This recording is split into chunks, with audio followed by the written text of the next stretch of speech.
Hey y'all, what is going on? What is going on? It's your girl, Melba Pearson, Melba for Miami, Melba for Justice, also known as the resident legal diva. And it is time for another Mondays with Melba. Thank you all for tuning in. I hope everyone had a great weekend. Lots going on in our lovely world, including a vote for Judge Ketanji Brown Jackson. Unfortunately, the vote stalled in the Senate Judiciary Committee, but that don't mean no thing because we've got the numbers in the Senate. And Republican Senator Susan Collins already made it clear that she will vote to support Judge Jackson's nomination and eventual confirmation to the Supreme Court. So, got to give you guys that update as well because that's key stuff happening in our legal community. But the key thing today is chatting with Dan Horton-Diaz, who is running for State House. Dan, thank you for coming on Mondays with Melba. Thank you for having me. I am jealous of your energy. You know, the campaign trail requires a lot of it, and you've got the energy in spades. So I'm going to need to borrow some of that from you, I think. I'm sending some over. I'm sending some over. So, Dan, you are not new to this. You are true to this. Tell us a little bit about why you're running. Tell us about your background, kind of jobs that you've done, and how you've served this community. And, also tell us again why you're running, because this is not the first time that you're doing this. So, let the people know. Yeah, I've been around the block for politics and government and campaigns, I would say. But I think before I get to the reason that or the experience of having run in the past, I think the why is the most important, and using that as a candidate. And I don't come from much. I grew up in a really poor family. The food we ate growing up came from the food bank in our local church. My clothes were hand-me-downs from my neighbors. I was raised by a single mom who got out of an abusive relationship. So we had to leave the house late at night a few times, and I've seen what it's like to struggle. And so once I hit the age of 17 and finished high school, I've been on my own. I worked in restaurants for 8 or 9 years to put myself through undergrad. And so I know what it's like to have to work really hard and have to overcome some obstacles. And I've definitely had some privilege along the way, and I've been lucky and fortunate for sure. But I eventually got down to Miami, went to law school down here at FIU. Uh, president of that's right, that's right.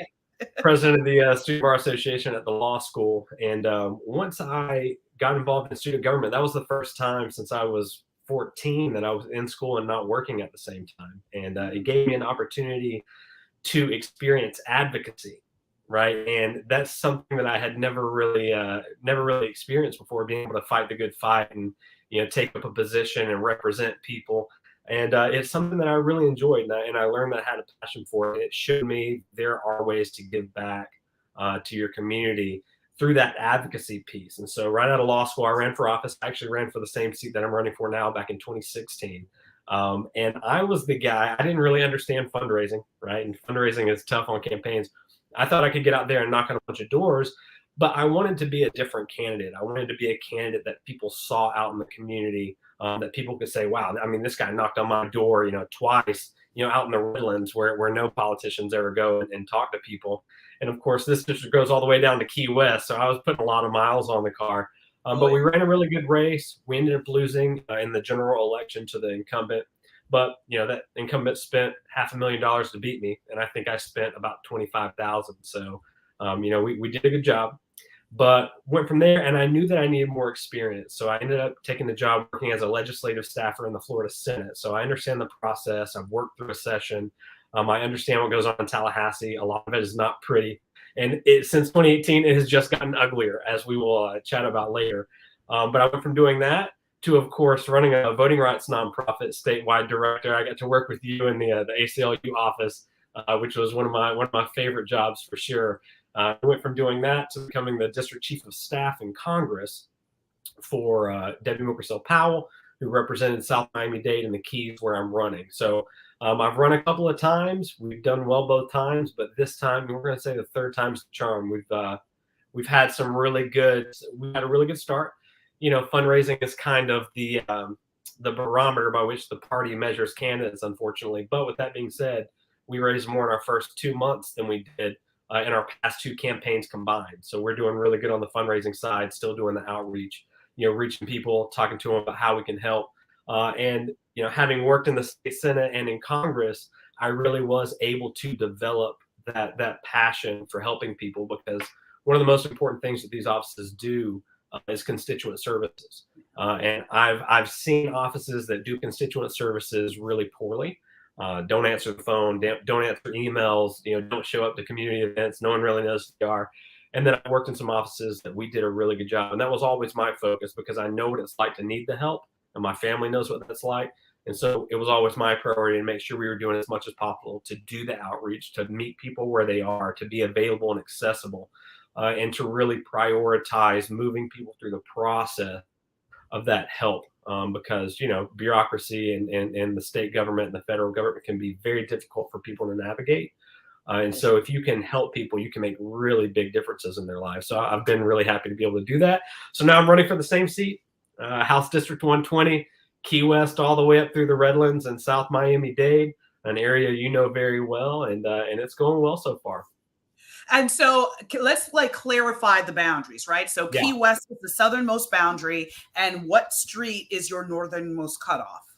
Yeah, so it's 152nd on the north, but this district is kind of strange in that it comes up to Florida City and then dodges Florida City. So I've got everything to the east of the turnpike all the way up to Cutler Bay. And then I've got everything west of US 1 all the way out almost to Collier County. So I have a huge portion of the Everglades. I've got all the Redlands. And then it is to the west of Chrome all the way up basically to the Dolphin Expressway. So it covers more ground, I think, than any other state house district in the state. And from Key West, there's only one way to get down to Key West. You're either, I guess that's true if you're flying. You could swim theoretically, but I haven't tried that. So it's 4 hours from Key West to the north part of the district. So we do a lot of traveling. Like I said, that's why I need that energy, because I'm on the road a lot. I mean, I can imagine, because especially that is a hellified drive. Sometimes if there's traffic, if there's an accident, you're sitting there, because there's one road to the Keys and there's one road out. And that's it. If you know anybody with a helicopter they want to lend out, you have my number. Give me a call. Let me know. Exactly. Any of those private jet services. That's right. I haven't seen anyone call me. No one's called me for the private jet ride yet. One day. One day. So tell us a little bit about what you'd like to accomplish as a rep. What is your goal to be able to deliver for the constituents, the people that live in your area? Yeah, and there's a lot. I mean, as I mentioned, I've worked in voting rights, and I worked with you on voting rights and expanding access to early voting at those college and campus universities back in 2018, which was a huge lift. And you were a great help with that. And I was really proud. I talk about that a lot on the campaign trail, about what we were able to do. You, League of Women Voters, All Voting is Local, just did some really great work to get that done. But I think that my experience having worked in the process has taught me a few things. One, it's taught me that you've got to have good relationships with people. And as bad as Tallahassee is right now, that means that you've really got to be able to work across the aisle. And one of the things that I've learned is that to get a lot of stuff done, a lot of times you don't get the credit for it. If you want to go up to Tallahassee and actually get stuff done, a lot of times it's because you're having a private conversation with, maybe a Republican that's introducing a bill that has some really bad language. But if you just stand up and you scream at people or you yell at people, you get news coverage, but you don't really get a lot done. But if you go to their office privately and say, listen, this language affects me, it affects my constituents, it affects maybe this group that's at risk. Is there any way that we could change it? And you bring some language and introduce it to them. You say, listen, I think this would solve the problem, right? I don't need to be on the press release, but if you could look at this language and consider it adopting it. And that happens more than you think. And it's some of the really effective legislators that go up to Tallahassee and are able to do some of that stuff behind the scenes that never get credit for it. But I want to be that guy. I've worked, part of working in government is that, you work on policy and you work on legislation, you do outreach, but I've also been the guy that makes the coffee, right? I've known how my electeds take their coffee, and there's something to be said for putting someone in office that has had to start at the bottom of the governmental process, right? So, I really want to get up there, and protect voting rights is always going to be a priority. That's something that I understand very deeply. Clean water is a big issue in this district. Affordable housing is a huge issue in this district. Monroe has the highest cost of living in the state, followed by Miami-Dade. And you know that, the further south you go, the harder it is to find affordable housing. Ideally, we'd be able to create some energy towards finally getting rail down south. That's something that I talk about a lot. But we'll see if that comes to fruition. But it's something that I would like to work towards. Yeah, definitely. That accessibility of transit is huge, right? Because number one, not everybody has a car or can afford a car. Or number two, you may not want to put gas in your car at $5 a gallon, right? Like that. Exactly. This is the thing that gets people thinking about transportation. Hey, I wish the Brightline came down, or the Metro Rail came down, or was more accessible so that I can get out to Doral, as opposed to it's a small route that doesn't take you to anywhere you need to be. So those things are all super critical and important. But I want to go back to something that you said. You talked about that it's very important to work across the aisle and all of that. Seeing that this legislative session was quite challenging, yeah. I mean, do you think there's really that opportunity to work across the aisle, or are folks really so entrenched in, I've got to do this for my base, and I've got to out MAGA the other guy, right? Like it's not necessarily about what the people need, it's about other optics. So how does that factor into your approach? And give us your thoughts on the last legislative session generally, because there are a lot of crazy bills that. No, this is one of the worst legislative sessions that we've probably ever seen, really. But so there are a few factors going into this, and I will answer your question. I'm going to give you the lead up first. So I think what has happened is that the Democrats have lost a lot of power in the state. Obviously, the Republicans have gained a lot of power in the state, and they've been in power for so long that what has happened is that it's no longer a question of really solving the problems that people need to be solved, because that doesn't get you the news coverage. It doesn't get you the campaign contributions. Just going out there and fixing the potholes, right, as the old saying goes, fixing the potholes isn't glamorous, right? And so I think that what you've seen now, and it's gotten progressively worse, but especially this year, where you have a governor that is running for re-election, that everybody, and their cousin knows is eyeballing the presidency. They've basically used the legislative session as a big campaign advertisement.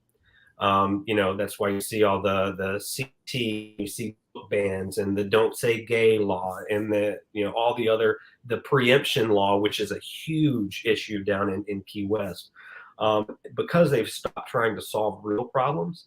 Instead of trying to solve real problems, they've begun to create imaginary problems that they can pretend they're solving. That ends up getting them a lot of national coverage, and you're seeing that, right? With the Don't Say Gay bill, I think is the perfect example. It's really a hateful piece of legislation. But anyone that speaks out about it, right, they're like, oh, if you don't support this, you're a child groomer, which is outrageous. Or you didn't read the bill, and I'm like, no, we read the bill. Like y'all not thinking the greater ramifications that come from it, or how this can get so broadly interpreted, because schools are like, listen, we don't want to have our funding stripped away, so we're just going to take any book that could potentially be questioned. We're just taking it all out, even if it has educational value. We're just not going to allow any discussion. So if a child comes in and says, oh yeah, I have two dads, the teacher's going to shut it down because they're freaked out about, but that's the thing that people just don't think about, unfortunately. And so, right, as worked up as you and I get about this issue on that side, we have to acknowledge there are lots of people that support that legislation, right? Yeah. And that see it as an improvement. They want to see society go back to an era where, our LGBTQ brothers and sisters and friends and neighbors have to be in the closet, right? There are plenty of people in this country and in this state that want to see that. And so like I said, it's really a campaign advertisement. You can see it in the fundraising numbers that the Republicans have. You can see it in all the press release coverage, that's getting national coverage for this bill. And once you get national coverage for a bill, right, you get national fundraising, a national fundraising platform. So, my pragmatic approach to it is that, yeah, I do think that there's still room to work in Tallahassee. I think that becomes exponentially tougher in a big election year. particularly right when they have all three, they've got full control of the state house, the state senate, and the governor's office. But that brings me back to my point, is that what we have to do is we've got to start somewhere. We've got to win one seat at a time, right? And my district is a tremendous opportunity to flip a district from red to blue. And if we don't start taking a much more ground-based, one step at a time approach, we're not going to be able to get anything done in Tallahassee, right? I mean, I want to go up to Tallahassee, and I'm willing to do the quiet work if that's what it takes to improve the lives of the people that live in my community and the communities that I care about in South Miami-Dade. But I'm also, I'm happy to be outspoken and loud about stuff too, right? You just could pick your battles, and that's one of the things that I've learned. But as far as this legislative session, it's been really bad. But I do, as frustrated and as pessimistic I can sometimes be, I do still have faith that we can improve the process. And one of the things I think I bring to the table that other candidates don't, not just in my race, but really statewide, is that I have had to do this the hard way. I've run myself. I'm not independently wealthy, never have been. I'm a relatively young candidate. I'm 36. And so I've learned a lot on the campaign trail that I believe is knowledge and wisdom that I can pass on and help other good candidates run for office. Because anytime I talk to, and this, anytime I talk to a candidate, I really try to do what I can to help and encourage and pass along information that I have, because running for office is tough. Running against a difficult opponent is even tougher.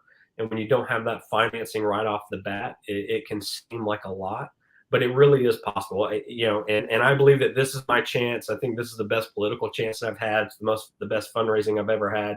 But we can do it, but it's got to be one step at a time. And if you don't take that approach, I don't think we're ever going to be able to get power back in Tallahassee, which is what we need in order to restore balance, right? And to the previous point, balance is why they're able to use the legislative session as an advertisement, because we're out of balance. Even if we just had the numbers closer, so that you had to have real discussion and negotiation about legislation, a lot of the bills that we've seen over the past few years would never see the light of day if Democrats actually had a true seat at the table in the legislative process.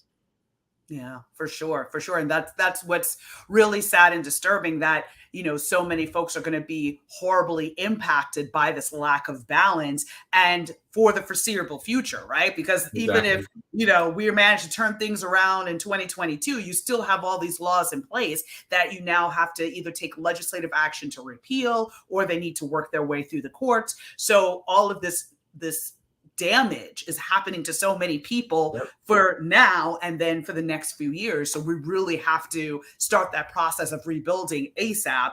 And, your campaign, your candidacy, building it back one step at a time, this is a great first step. So Dan, tell us about when the election is, sort of like how folks can vote and, what they can expect there. And is this going to be a primary, or is this a general? Walk us through what that looks like.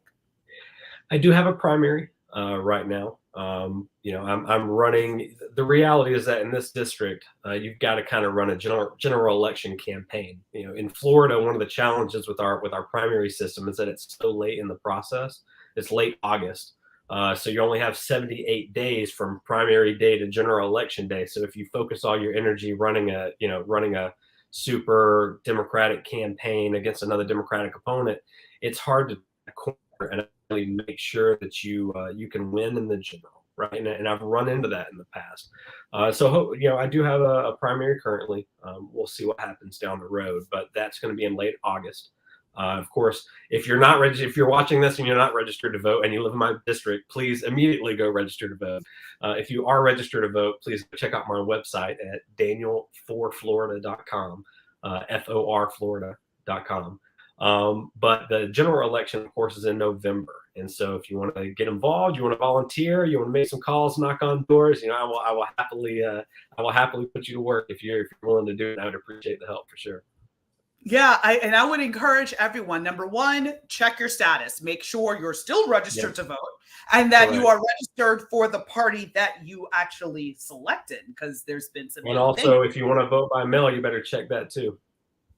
Exactly, because there's a cutoff date. We don't have all those dates yet, but there is a cutoff date. Usually it's like 6 or 8 weeks before the election for you to register to vote by mail. And now with the new law that passed in the last session, you have to keep checking your status because it only rolls over for 2 elections and not, it used to be 2 general. So in other words, 2 presidential cycles would be included in one vote by mail registration. Now it's, every election. So basically, though, if you registered to vote by mail in 2020, you're going to have to register again in 2024, as opposed to 2020, you're good, 2024, and then 2028, you'd have to register again. So just knowing that voting by mail, I know it's insane. It's just, it is. Again, politics and politics to get people not to vote, but we're not going to be fooled because that's not how we do things. And we're going to do our research and be able to vote from the comfort of our own homes or early vote. And I'll make sure to get everybody those dates as we get closer. So first of all, tell everybody their website again. DanielForFlorida.com. That's DANIEL FORFLORIDA.com. Awesome. So that is going to go into the comments for folks that are watching on YouTube as well as on Facebook. If you're watching on Instagram, just know that it's going to be in the description so you can go up there, copy and paste, and be able to donate if you can. And same for the folks on Twitter. It will be in the comment section. Also, please volunteer if you can. Even if, let's say you're like, listen, I don't really have any money, but I have some time. Listen, making those phone calls or doing the text banking. Those are all things to get the word out, where you're basically sitting on your couch and you can literally, we'll give you a list and you can text voters and be like, hey, do you know Dan is running? Check out his platform. Super easy, great way to get engaged and support. And then of course, if you can donate, please do. I believe the maximum to donate in this race is $1,000. That's correct. Yeah, if I have any $1,000 donors out there in internet land, please immediately run. Don't walk to your laptop and go to my website. But really, even aside from that, and again, Melba, this is something that the $5, the $10 donations, they go a long way. And it, again, from someone that comes from a poor background, I mean, my mom's never made more than $25,000 in a year in her life, and she had 3 kids. And so, I know what it's like to put $5 to a cause that I really believe in, because I've been there. So if you can do that, you're out there, just know that I do truly appreciate it, and it does make a difference. That is awesome. And, with that all being said, I'm proud to make my first endorsement for this electoral cycle. And I am super excited to endorse you, Dan, for your race for the House in the District 120. I really respect your story. I think that we need to elect more people with lived experience. If you keep sending millionaires and billionaires up to Tallahassee, we're going to keep seeing the same results. But if we send people up who've had to, work, that didn't come from wealth, we should be sending teachers up to Tallahassee, right? To opine on education policy. Exactly. We should be sending attorneys. And I don't mean just like your private attorneys that, make a bunch of money, but folks that were public defenders. Exactly. Public defenders, prosecutors, so that they can opine on how different laws will impact folks, right? So I see you, Dan, and all of the work that you've done around voting rights, around, really lifting up marginalized voices. I see the background that you've come from. I watched you and how you ran your first 2 races. And, I'm big on people who run with ethics and run with dignity. So, I don't just, listen, I'm gonna be blunt. Like I could keep my name to myself and stay out of it, right? It is not my district or anything like that. But I always like to lift up people that I think are about the right thing and that are really about serving the public. So, Dan, it's my honor to endorse you. I really encourage everyone to get on his website, learn more about him, donate if you can, 10, 20 bucks, all of it adds up. And it's amazing. If you got the $1,000, come through with that. If you've got the hours, come through with that. But, definitely learn more and support Dan, because, I think he's really part of that vision for a new, more inclusive Florida. I appreciate it, Moba. And one of the first things I did was reach out to you and let you know I'd love to have your support, because it means a lot. And all the kind things that you said about me just now, I really appreciate. But I want you to know that people have seen your work in the community too. and you've got a lot of supporters in this district. So just having your support and endorsement goes a long way. Goes a long way down here. So thank you. Yay, listen, ride or die, man. And I'm going to come through with my little That's it. Friday, you know. The rest of us who don't come from wealth either are like, hold on, I have to schedule my donations around my pay periods. Right.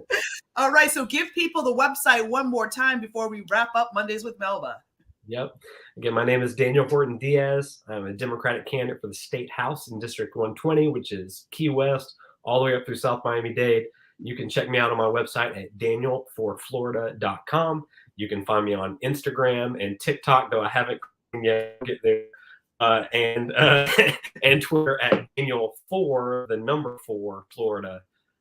So I look forward to having your help. Melba, thank you again for your support. It means a lot.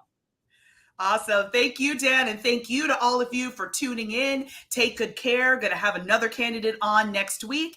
And stay in touch, stay safe, and stay engaged. Bye, y'all. Thanks, Melba.